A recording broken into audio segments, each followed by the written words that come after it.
तो दोस्तों ये कहानी एक ऐसे लड़के की जो एक आइलैंड पे फंस जाती है जहाँ एक रहस्यमयी क्रिएचर उसके साथ गलत करने की कोशिश करता है। अब आगे इस मूवी में क्या क्या होगा ये हम आज की इस वीडियो में देखेंगे। So everyone, welcome to movie explained. इस फिल्म की शुरुआत में हम एक लड़की को एक सुनसान से आइलैंड पर देखते हैं जिसका नाम जेन है। वो ऐसे ही बोट से गुजर रही होती है लेकिन वो एक आइलैंड में पहुंच जाती है। जब जेन की यहाँ आँख खुलती है तब उसे उसका साथी ब्रेड दिखता है। वो उसके पास जाती है लेकिन वो बहुत ही जख्मी होता है। जेन उसे ट्रीट करने की बहुत कोशिश करती है लेकिन वो नहीं बच पाता और वहीं मारा जाता है। लेकिन मरने से पहले ब्रेड जेन से पूछता है कि क्या तुमने वो देखा, और ये कहते ही वो मारा जाता है। अब जेन इस आइलैंड पर अकेली होती है जहां वो ब्रेड के पास से फ्लेयर गन ले लेती है और जब वो आइलैंड पर घूम रही होती है तब उसे वहां पर एक हैंग करता हुआ बैग दिखाई पड़ता है जिसे चेक करने पर जेन को उसके अंदर से माचिस मिलते हैं जिसे वो संभाल कर रख लेती है।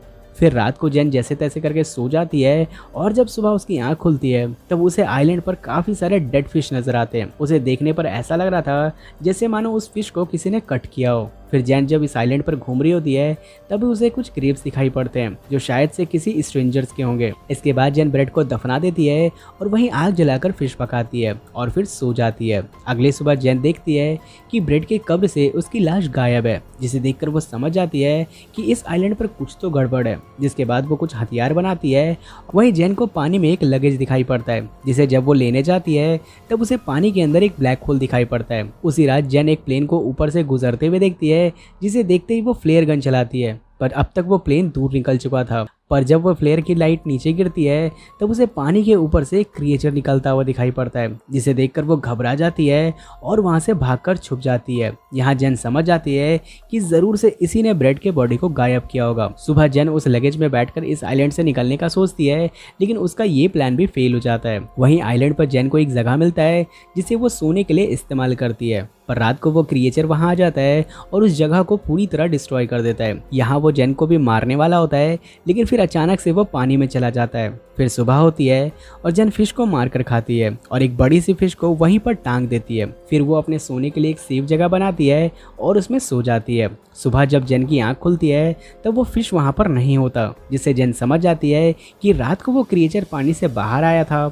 और उसने इस फिश को खाया होगा। वहीं पानी में जेन को एक लाश दिखाई पड़ती है जिसे वो फिर से पेड़ पर टांग देती है और खुद छुप कर सो जाती है। लेकिन इस बार वो जगी होती है ताकि वो क्रिएचर को देख सके। तभी वो क्रिएचर पानी से बाहर आता है और वो उस लाश को नोचकर खाने लगता है। हालांकि उसी समय एक प्लेन भी ऊपर से गुजर रहा होता है लेकिन जेन चाहकर भी फ्लेयर गन यूज नहीं कर पाती। वहीं वो क्रिएचर भी लाश को खाने के बाद वापस से पानी के अंदर चला जाता है। सुबह फिर जेन अपने सोने के लिए जगह बनाती है जो जमीन से ऊंचाई पर होता है, लेकिन रात में वो क्रिएचर पानी से बाहर आता है और वो जेन को देख लेता है। जिसके बाद वो पेड़ को तोड़ देता है जिस कारण जेन नीचे गिर जाती है। लेकिन यहाँ जेन जान बचाकर भागने लगती है पर वो क्रिएचर जेन को पकड़ लेता है। फिर यहाँ जेन अपने बनाए गए हथियारों से उस क्रिएचर को मारने की कोशिश करती है कि तभी एक जोरदार बिजली कड़कती है जिसकी आवाज़ से वो क्रिएचर डर जाता है और वहां से भाग जाता है। दूसरे दिन जेन को पानी में एक लाइफ बोट दिखाई पड़ती है और वो जेन के पास ही आ रहा था। इन लोगों को जेन जानती थी क्योंकि इनमें से एक जेन का बॉयफ्रेंड होता है तो दूसरा ब्रेड की गर्लफ्रेंड। यहाँ जेन उन्हें समझाने की कोशिश करती है कि हमें इस आइलैंड को जल्द से जल्द छोड़कर जाना होगा क्योंकि यहाँ एक खतरनाक क्रिएचर रहता है। लेकिन जेन की बातों पर यहाँ कोई यकीन नहीं करता। यहाँ मौजूद लड़की जेन से कहती है कि लाइफ बोट के सफर के दौरान मर जाना बुरा होगा, जिस पर जेन कहती है कि यहाँ रहकर उस क्रिएचर के हाथों मर जाना बहुत ज्यादा बुरा होगा। फिर जब जेन देखती है कि दोनों उसकी बातों को नहीं मानने वाले तब जेन चुपके से उस लाइफ बोट को चुराकर वहां से भागने का प्लान करती है। लेकिन यहाँ दोनों उसे ऐसा करते हुए देख लेते हैं और उसे पकड़ लेते हैं। इसी दौरान जेन बेहोश हो जाती है और जब उसकी आंख खुलती है तो वो एक पेड़ से बंधी होती है। इसके बाद यहाँ वो लड़की जेन से कहती है कि तुम बिल्कुल भरोसे के लायक नहीं हो। वही वो लड़का भी जेन को धमकी देता है कि वो उससे ब्रेकअप करेगा। साथ ही वो जेन को बताता है कि मेरे बिना वैसे भी तुम्हारे पास कुछ भी नहीं है। यहाँ जेन कहती है कि मुझे ये सारी बातें पता है, अब प्लीज मुझे यहाँ से जाने दो। लेकिन वो दोनों उसकी बात नहीं सुनते। तभी आइलैंड पर दूसरी लड़की के चिल्लाने की आवाज आती है और जब वो लड़का उस लड़की के पास जाकर देखता है तब उसे वहाँ वो क्रिएचर दिखाई देता है जो उस लड़की को पकड़े हुए था। यहाँ वो लड़का उस क्रिएचर से फाइट करने की कोशिश करता है लेकिन वो क्रिएचर उस लड़के को दूर फेंक देता है और वो खुद उस लड़की को अपने साथ लेकर पानी के अंदर चला जाता है। दूसरे दिन जेन अब उस लड़के को अपने साथ इस आइलैंड से चले जाने के लिए मना लेती है और फिर दोनों यहाँ से जाने के लिए निकलते हैं। लेकिन तभी इनके बोट पर वो क्रिएचर हमला कर देता है जिससे इनकी बोट तबाह हो जाती है। इसी दौरान वो लोग इस क्रिएचर पर फ्लेयर गन से हमला भी करते हैं, लेकिन इससे उस क्रिएचर को कुछ भी फर्क नहीं पड़ता। उल्टा वो जेन को पकड़कर पानी के अंदर जाने लगता है, जहां हम पहली बार उस क्रिएचर को देख पाते हैं जो दिखने में बहुत अजीब होता है। अब जब वो जेन को पानी के गहराइयों में लेकर जा रहा होता है कि तभी जेन अपने पास मौजूद चाकू से उस पर हमला कर देती है, जिससे वो क्रिएचर जेन को छोड़ देता है।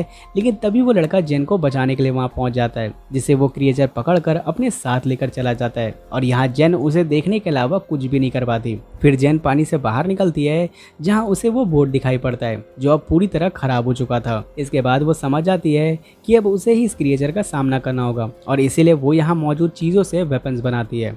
साथ ही वो यहाँ अपने साथ हुई सारी चीज़ों को एक बुक में लिखती है, ताकि अगर वो मारी जाती है तब भी वो इस बुक की मदद से फ्यूचर में यहाँ आने वाले लोगों की मदद कर सके। उसी रात वो क्रिएचर फिर से पानी से बाहर आता है और इस बार जेन उसे ट्रिक करके उसके चारों ओर आग लगा देती है, जिसके बाद वो अपने वेपन्स का इस्तेमाल करके उस क्रिएचर को कई बार स्टैप करती है और यहाँ दोनों के बीच काफ़ी अच्छी फाइट होती है। एट द एंड जेन उस क्रिएचर को मार गिराने में कामयाब हो जाती है, जिसके बाद जेन चैन की सांस लेती है। तभी कैमरा जूम आउट होता है और हम देखते हैं कि उस आइलैंड पर हर तरफ आग लग चुकी है, जहां जेन बच तो जाती है लेकिन वो इस आइलैंड पर अटक जाती है और इसी के साथ ये मूवी यहाँ एंड हो जाती है। तो दोस्तों, आपको हमारी ये मूवी एक्सपेंशन कैसी लगी आप मुझे नीचे कमेंट करके ज़रूर बताना। बाकी अगर आप हमसे इंस्टाग्राम पर जुड़ना चाहते हो तो मैंने लिंक डिस्क्रिप्शन में दे रखा है, आप ज़रूर से हमें वहाँ फॉलो कर सकते हो। बाकी मैं मिलता हूँ आपसे नेक्स्ट वीडियो में, तब तक के लिए टेक केयर।